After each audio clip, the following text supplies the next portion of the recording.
ఆయనకు ఫోన్ చేస్తే కల్లేడు ఉన్నది అడిగితే చెట్టు కింద ఉన్నది పోయి తెచ్చుకోమన్నాడు. పోయి వచ్చేసరికి అక్కడ చికెన్ లేదు, మటన్ లేదు, ఎవరు ఎత్తుకుపోయారో తెలుస్తలేదు. అరే చిన్న అప్పటి సంది నిలబడ్డావు, నీ బాధ ఏందిరా?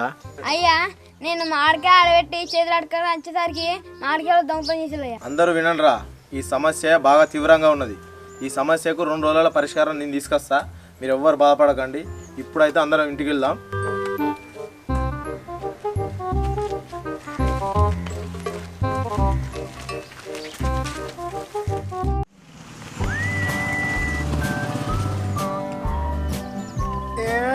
సురేషా స్టార్టింగ్ లవర్ చెప్పలేదురా? లవరు నాకు ఇంకా నీకు చెప్పకపోవడం. మరే ఇది లవర్లతో తిరుగుడు, లవ్ చేసుడు, వాళ్ళు మళ్ళీ మనల్ని రిజెక్ట్ చేసుడు, ఇదంతా అవసరం. మనకు ఎక్కడో ఒకటి పుట్టి ఉంటుంది, అలా చేసుకోవాలి, అరేంజ్డ్ చేసుకోవాలి, హారంగా ఉండాలి. ఈ తిరుగుడు విరుగుడు ఎందుకు? ఇప్పుడు తెలిసి వచ్చిందా? నేను ఎన్నడో చెప్పిన ఇటువంటి మనకు అయినాయి అయితేనే